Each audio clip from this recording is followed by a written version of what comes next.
Business opportunities, review options. Are you ready to turn the page on last year's frustrations? In this episode, we're going to delve into some unique career choices that you just might need to hear for a brighter, better, more prosperous 2024. I have made a list of 7 goals and attributes that I'd like from a career, and I've ranked them against 21 different jobs. This way I can get all my ideas out of my mind and seem to focus on what it is that I actually want to achieve. I'm always one for coming up with ideas and thinking of plans and thinking of schemes and all that, but I always get stuck not actually doing it because I'm overwhelmed with all the choices, or I just don't take action because it doesn't actually align with my goals, and this year that changes. So, setting the stage. Before we explore the specific opportunities, let's talk about the factors to consider when choosing a new career or just a business opportunity. We need to take some inspiration from your interests and also the skills that the market demand.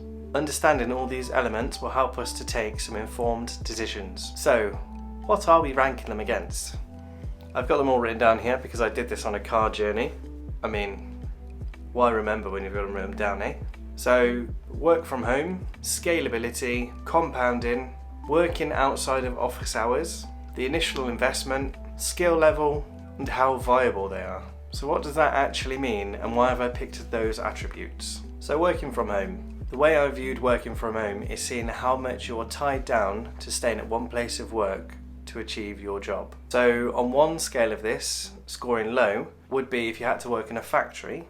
You can't do that job in your house. You have to do that there at the factory and do it there. Now on the opposite end of the scale, very much work from home, is some sort of digital nomad type thing, where really you can work from most places and it not matter. So you could be at home, you could be in your Starbucks, anywhere you like. You can do your job from there and it not be impacted.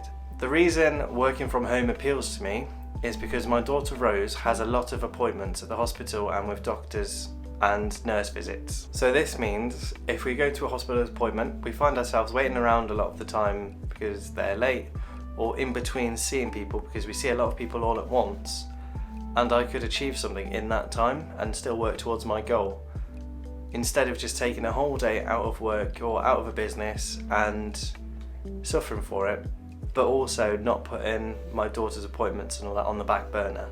Of course, my goal for this isn't that I would want to be taken away from the appointments. I want to be there and, take it all in and give it my full attention.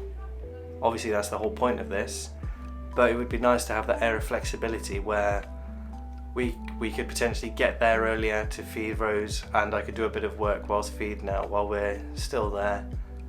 And then if we're waiting around, and potentially afterwards if we need to wait around there and feed her too, instead of having to make the journey to a place of work. Scalability. So scalability is looking at how you would get paid in the job or business. So on one end of the scale, we've got paid by the hour. For every hour you work, you get paid. So that's not very scalable. You have to turn up, you have to do the job till you get paid. You can't scale it anymore, you can't get anybody else to do it. You have to be there, you have to do it, you have to get paid. Now on the opposite end of the scale, scalability can be potentially you working, but as you're working, you could potentially hire somebody else to scale the job and to keep it moving so that you're still earning money while you're there, but you're still needed. Compounding.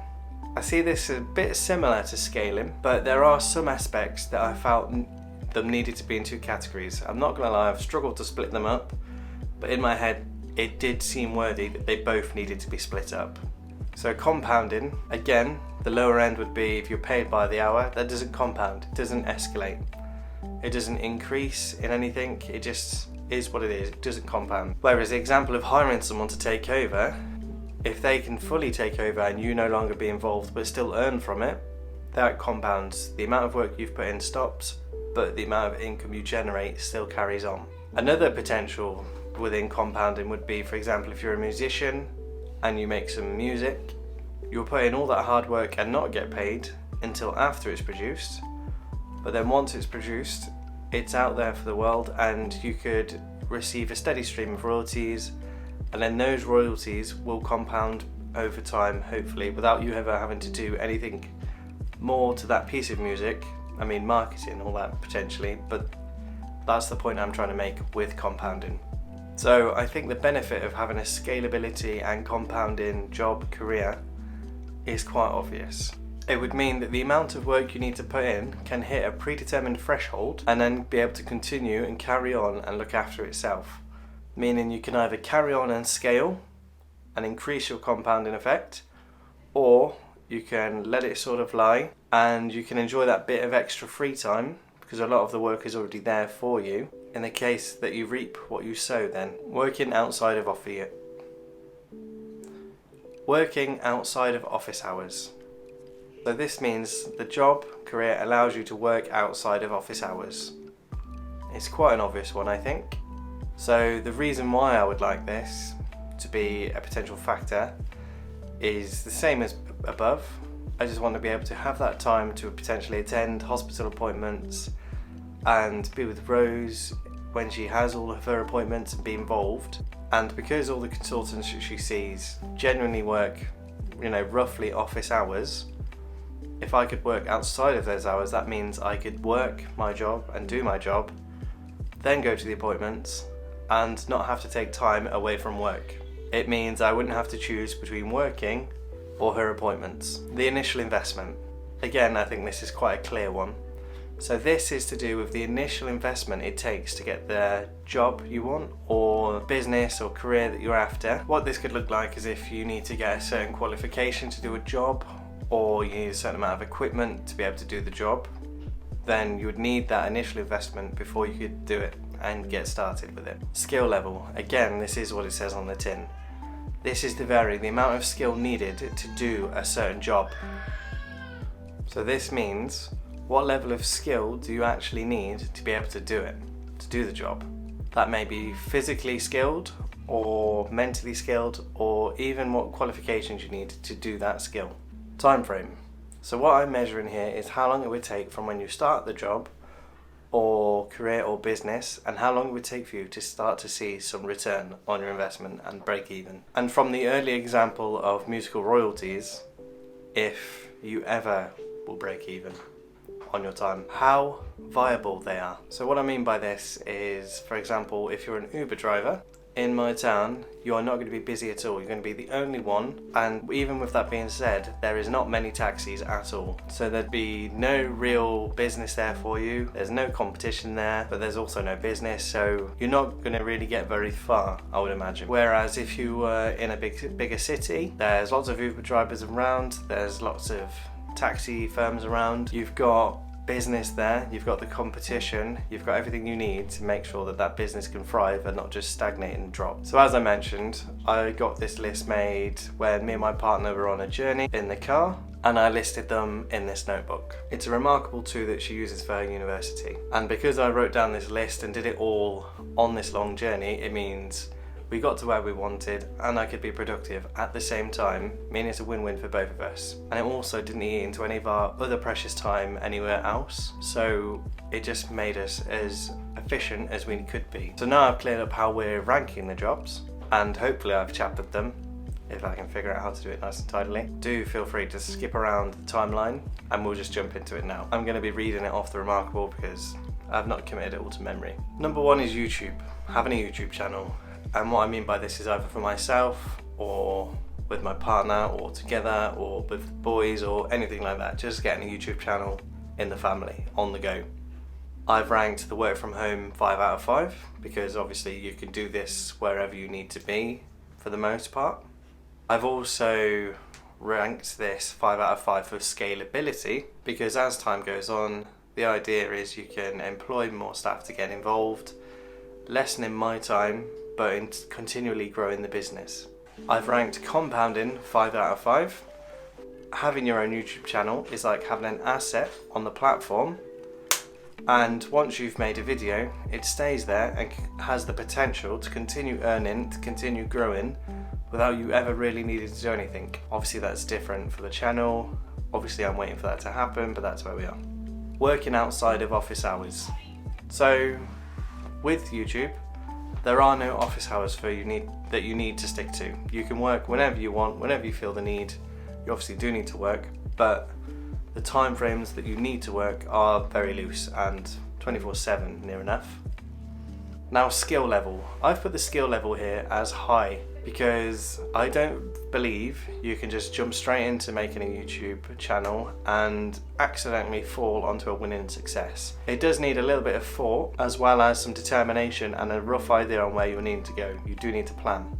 With that being said, the time frame I've ranked as long because it can take a little bit of time before you see any returns on your time investment, your equipment investment, and any of that. How viable they are. I believe that having a YouTube channel can still be a very viable option for people if they stick to it. The channels I'm looking to make is this one, KD Tries. I'm also looking to make a KD Tries Warhammer. I'm toying with the idea of doing a KD Tries Family Life, but I feel like that may be a bit stretched. And I'm also supporting my partner in her sewing channel. Number 2, selling Pokemon cards. What I mean by this is potentially selling my old Pokemon cards, newer Pokemon cards, buy in bulk, reselling, sort of a flipping kind of deal. I have a lot of old cards that I could start to sift through, and I also have quite a lot of newer cards that I've collected that I could also probably liquidate and start to sell. I've ranked the work from home for this as a 5 out of 5. You obviously need to be at home for this, but really you can sell the cards from anywhere. Scalability. I've ranked this one as a 3 out of 5. So it could scale, you could get somebody else involved, you could help, but really you need the inventory to be able to scale, which doesn't seem like an easier thing than it could be. Compounding. I've put this down as a 1 out of 5. Once you've sold your inventory, that's it, there's nothing else, so it won't compound. The initial investment for me would be relatively low because I already have a lot of Pokemon cards that I could start to sell to start to make capital for the business, to recycle and to get new inventory. Time frame, I've also ranked as quick because as soon as you sell it, you've made money. As long as you've got stuff to sell, you're all good. How viable they are. I've ranked this in a sort of mid-range. There seems to be a market for Pokemon cards out there. To capitalise on that and be able to make a living from it, I don't know. Number 3, lighting designer. What this would be designing lighting for rooms, buildings, anything like that, and ensuring that they are hitting the required light levels that they need. This could be the emergency lighting, or it could be the lux levels needed for the room. Everywhere needs light, those lights tend to be designed. Work from home for this, I've put as a potential 5 out of 5. The reason being, you could do this freelance, so you could do this anywhere you've got a laptop or anything like that. Scalability on this one, I've put as 2 out of 5. If you're not making the designs, you're not going to be able to get paid for the designs. Compounding. So again, if you're not putting in the work to create the designs to get it all done, you're not going to be able to get paid for it. Working outside of office hours. So I put this in the middle as a 3 out of 5. You could potentially do the work outside of office hours, but most businesses and customers that would want their lighting to be designed by you will operate within some sort of office hour time frame. Skill level, I have put down as high. It's not something you could just do. You do need to figure it out, and to be good at it, you really need to understand what defines good lighting. The time frame I put down for this is also long because you need to learn the skill, and then you also need to be able to market your skill, and there is competition out there for it. How viable they are. Now, I've already mentioned everywhere needs lights, and because of that, everywhere needs a light design. Number 4, a blog on Rose. What I mean by this is starting a blog about Rose and the journey she's been on. So she's been through a lot at such a young age, a lot of hospital trips, she's had operations, she's been through a lot, and if there's people out there that have been through similar, a blog could help them, and I do believe it could be something that's quite interesting and could happen. Work from home. I've marked this as a 5 out of 5 because you will work from home or anywhere because you're a blog. Because you're writing a blog, you're not tied down to an office. Scalability. Again, I've put this down as a 5 out of 5 because you could scale this, you could keep writing, but you could also get other people involved and you can get other people to carry on the story and scale it up. compounding. So similar to scaling, once the blog is put out there and made, it's already done. You have an asset on the internet which has the potential for unlimited returns. Skill level I've put for medium.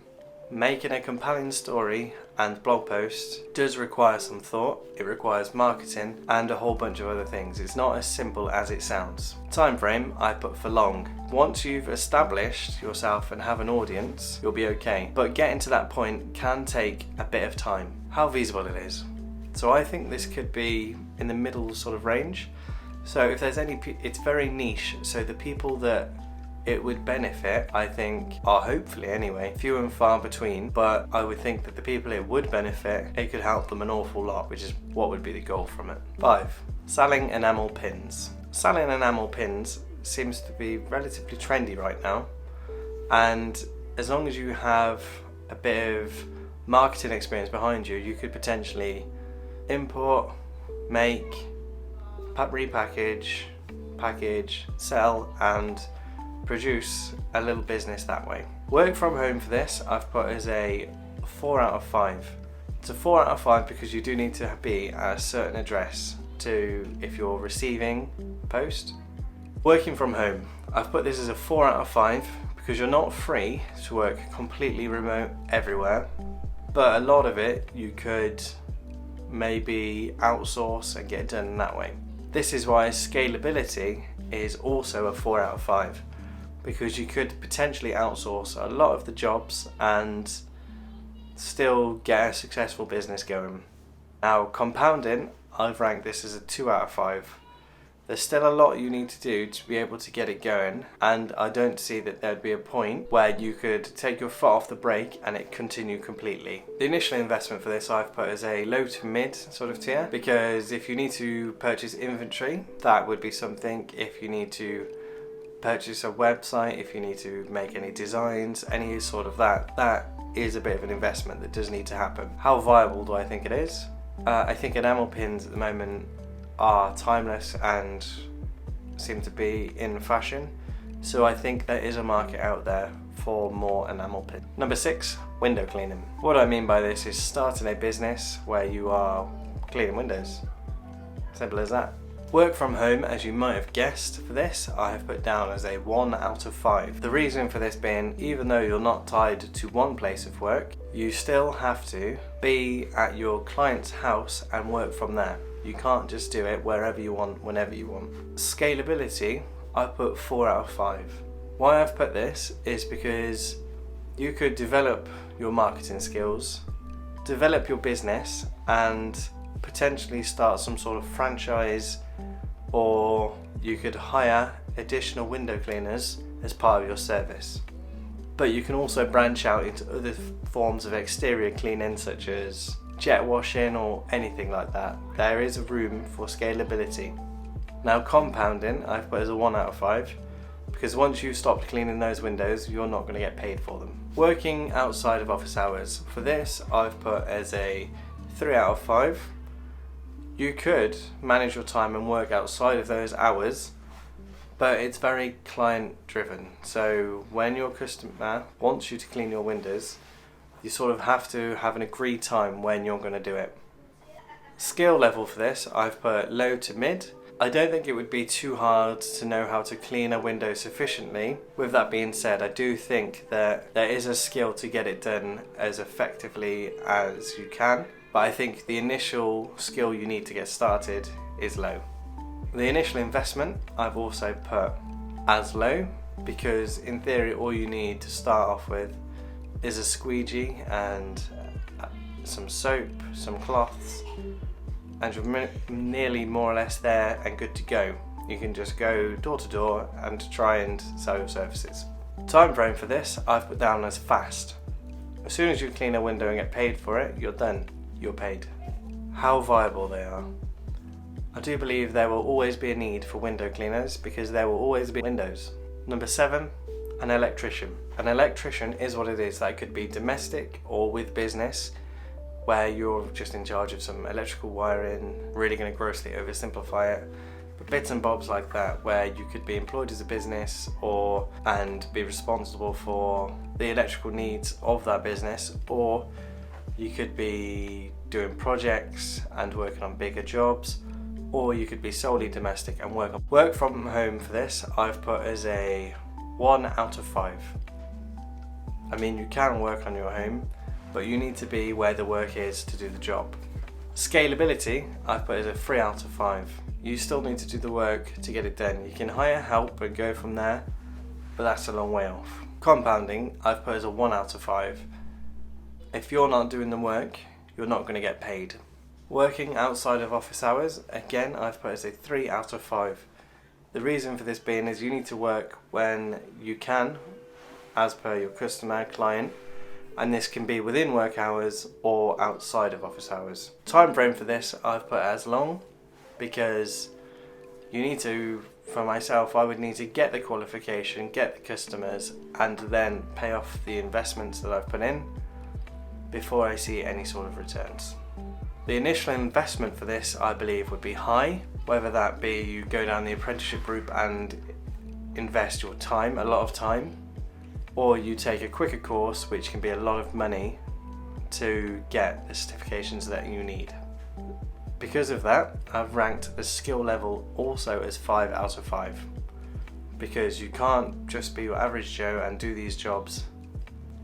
You need to have the training and qualifications. A print-on-demand business. Number 8, a print-on-demand business. This is creating designs and selling them, and having a company print your designs as and when customers sell them, a little bit like e-commerce. Work from home, 5 out of 5. You could in theory do this anywhere you need to. Scalability, again, 5 out of 5. The more you keep making, the more you can do it, and you'll get to a point, and you could even hire people to do it for you and just work on your network. Scalability, 5 out of 5.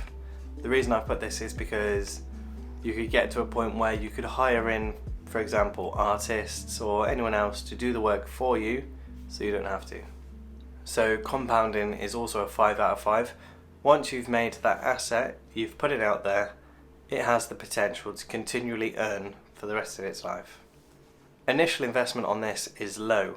Once you've made the design, you're all good, whether that be a little bit of your time or anything like that, and you've put it out there, you're okay.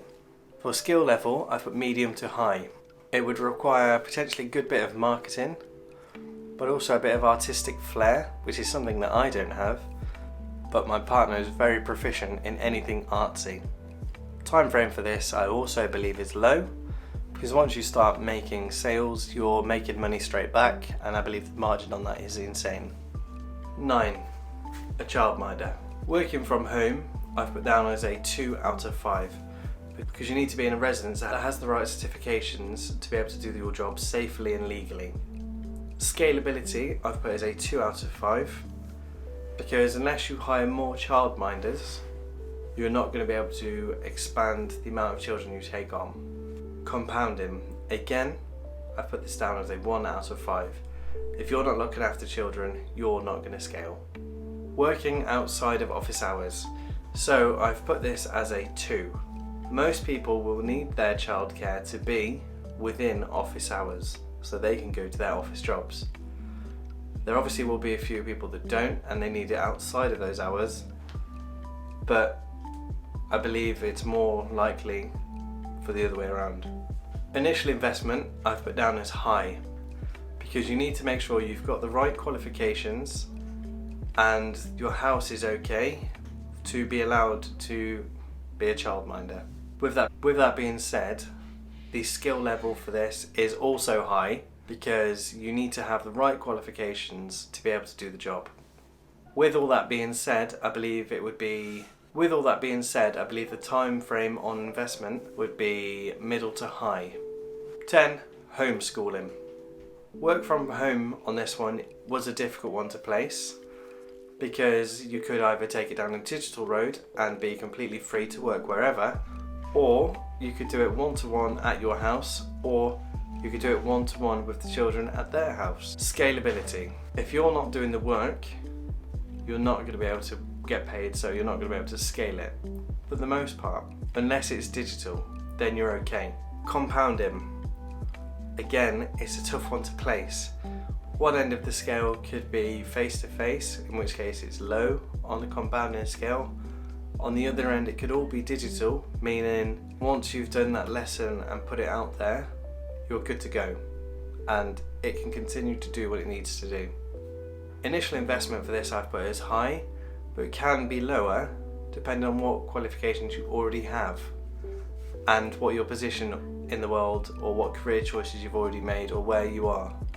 For example, if you've already got a degree, then it's safe to assume that your level of knowledge over certain subjects are good, whereas if you've got a teacher's degree, you're already there and you don't need any investment, you're good to go and do it. The time frame for this, I believe, is medium. So you need to establish how you're going to go about it, and you need to put in a lot of groundwork about how this business will unfold, as there are quite a lot of opportunities. Number 11, running an eco brand / online store. So this is close to e-commerce, which means work from home is around a 4 out of 5. If you control stock levels yourself, then you will need to be there, and there can be areas where you could scale in a direction where you are tied to a location. Scalability is 4 out of 5 because you can hire in help, you can hire in extra people to support and grow the business, and you don't necessarily have to be on the forefront of everything to make it grow. With that being said, compounding is 4 out of 5 also, because once you've got the ball rolling, it has the potential to continue to grow exponentially. Working outside of office hours, I've put as a 5 out of 5. You could work whenever you needed to work in this business, I would imagine, and you're free to pick and choose. Skill level I've put for this is low to medium, because I think it would depend on your level of marketing. Initial investment, again, I've put as low to medium, depending on how you're going to approach the issue of needing inventory. Number 12, a trading card game distributor. Work from home on this, I've put as a 3 out of 5. I do believe you're tied to a location, but I do think there's areas of it where you could be free to move around. Scalability, I've put as a 3 out of 5 again, because business can come to you without you needing to do anything, but you do still need to put in work to get paid. It just depends on how much of a return you get on that.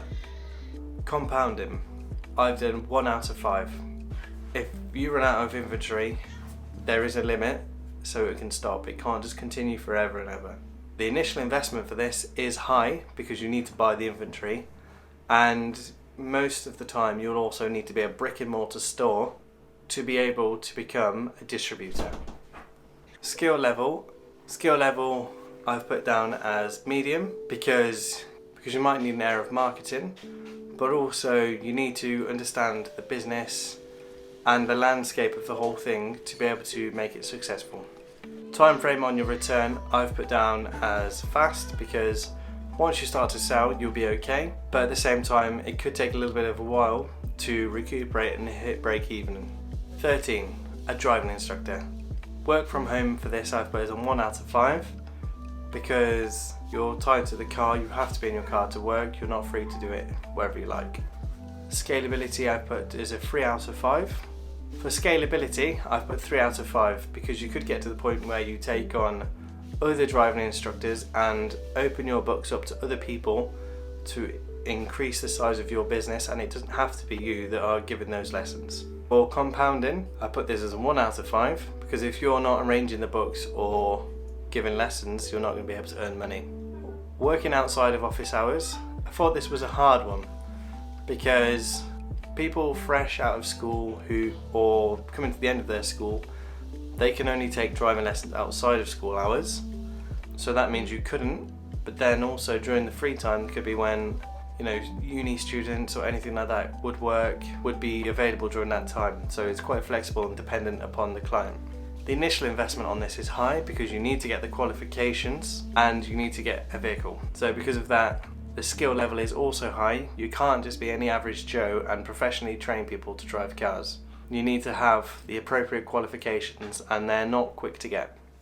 On the bright side, they are always viable because they're always in demand. 14. a stationery shop. This could be online or digital. Work from home for this one again could be either or depending if you want brick and mortar or online only. Because of that, the scalability is also unknown. If it's online, you can continue going, whereas if it's in person, there'll be a limit to the amount of people you can serve. Compounding is a 2 out of 5 because it's an e-commerce type of thing, if you have people flowing through your website, all that sort of stuff, it can continue to sell, and because you don't manage the inventory in that sense, you'll be okay. Whereas if it's a brick and mortar store, you can't compound it anymore unless you sort of branch out and go that route. Because of the flexibility of this sort of option, the initial investment can be anywhere from low to high, which means the skill level needed is also low to high. If you open a brick and mortar shop, really you don't need a lot of skill to be able to operate that job, and there is things you could learn along the way, but you don't need it to get started. The time frame for this I see as low because once you start selling, you'll be okay. Mobile car wash. This could be going to people's houses, places of work, car parks, that sort of thing, and cleaning their cars while they're not in it. Work from home on this is a 1 out of 5. You have to be where the cars are. Now, scalability of this is a 4 out of 5 because if you get your network going, you can hire other people to join and help you and increase your efficiency per car. With that being said, compounding on this one is a 1 out of 5 because if you're not putting in the work or creating the contacts, you're not going to be able to make money. Working outside of office hours, for this one I've put a 3 out of 5 because you could be working in office hours while people are parked up in that office and clean their cars, or you could do it maybe first thing in the morning or when they get back from work. It depends again on the client. The initial investment I've put is low for this because you don't need a lot of equipment to get started on how to clean a car in a professional way.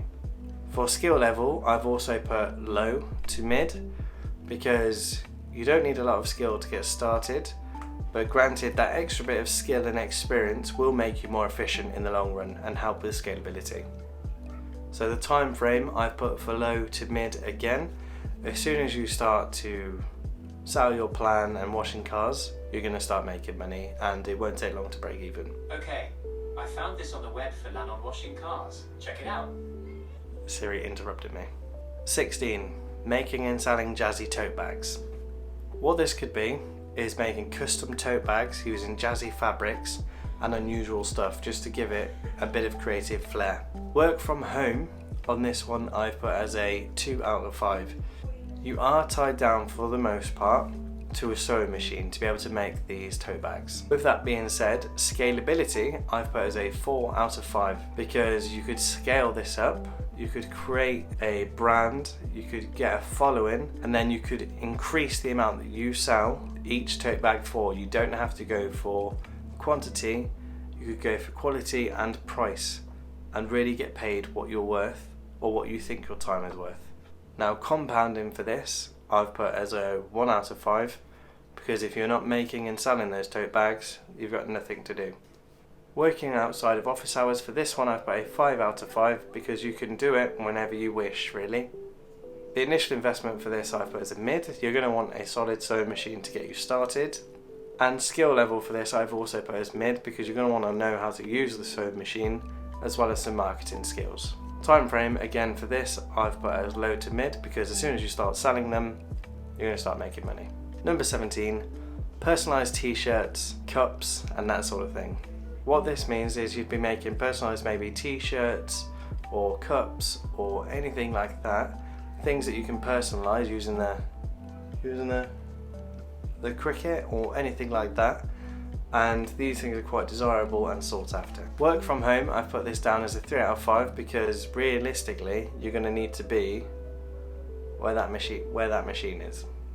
Scalability I've put down for this one as a 2 out of 5 because you can only earn as fast as that machine can work. For compounding 1 out of 5 because if you stop printing, you're going to stop earning. The initial investment is low to medium because that machine isn't cheap, but once you've got it, you're okay. And again, skill level is low to medium. If you've got an affinity for art and crafts and design, you'll be okay. But if that doesn't come natural to you, it can be quite. The time frame on investment for this one is low to medium. Number 18, fixing and selling used push bikes. What I mean by this is taking a used push bike, one that's maybe been given out, neglected. There's a lot of them that seem to be given away on Facebook or at the tip. Take them on, give them a bit of love, fix their tyres, chains, all that sort of stuff. I mean, you could go as minimum or as crazy as you like. You could even respray them, anything like that. Fully just take them apart and give them a bit of love, depending on the amount of love you want to give or somebody wants to buy to a bike.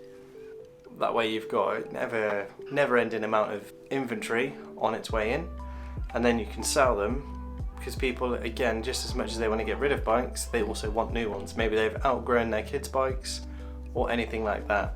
You could potentially even do some sort of trade-off where they bring in their old bikes and you give them a new one. Work from home for this one I've put as a 2 out of 5, because you are where the bikes need to be. That doesn't mean you can't take a toolkit with you and sort of work on things and go like that. There's other opportunities, but you need to work where the bikes are. Scalability for this one is a 1 out of 5. If you're not fixing the bikes or have the bikes to sell, there's nothing you can do about that. The same for compounding. You can't make a bike and then that bike continue to earn an interest for the rest of its life. Working outside of office hours. So this one is a 4 out of 5, because you could do this one near enough whenever you wanted. It's more weather and daylight given. The initial investment on this one, I believe, is low. All you'd need is some basic tools and you'll be good to go. Skill level for this one, I also believe, is low. Maintenance on general push bikes isn't exactly a hard skill to learn, and you can always refer to YouTube on how to do these. The time frame for your return on investment, I also believe, is low. Making low content books for Amazon. What I mean by this is using Amazon's built-in platform to upload your low content books and have them on their Amazon Marketplace. Amazon Marketplace?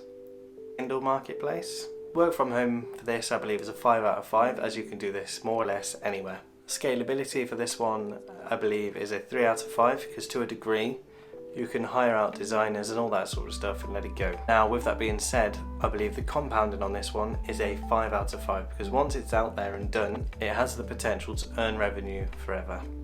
And working outside of office hours on this one is also a 5 out of 5, because you can do this whenever. Amazon is a 24/7 business, so it's 24/7. The initial investment on this one, I believe, is low to mid, depending on the current skills you already have. With that being said, the skill level needed for this would be mid. Time frame for return on investment would be low to mid, because even though it might not cost a lot to get started, the margins on it can be quite low, and you just have to get that ball rolling before you start to see any real return. 20. Publishing books on Amazon. This is being an author, writing an asset and putting it on Amazon to sell. This can be a work from home, 5 out of 5, because you can write anywhere you need to, anywhere that you feel comfortable. Now, the scalability of this is quite low, because if you're the author, you do the writing, and that's that. You can only write as much as you can write. Now, compounding on this one is a 4 out of 5, because once the book's out there and good to go, it has the potential to earn revenue the whole way.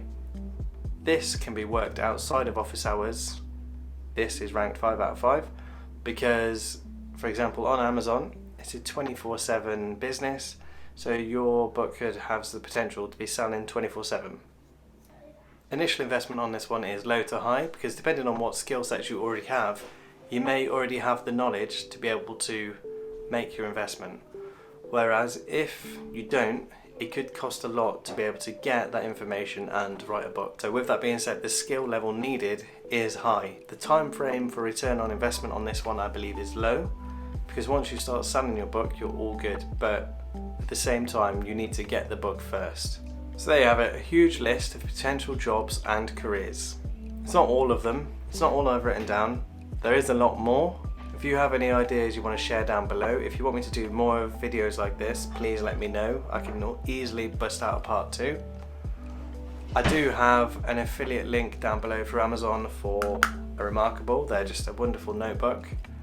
If you click that link and buy anything from Amazon, it does support me, my family and this channel at no extra cost to yourself. So please just click the link for the fun, really. And I hope this video has been helpful. Don't forget to do the usual YouTube things, like, subscribe, hit the bell. And I wish you all the best on your entrepreneurial journey. And until next time, thank you.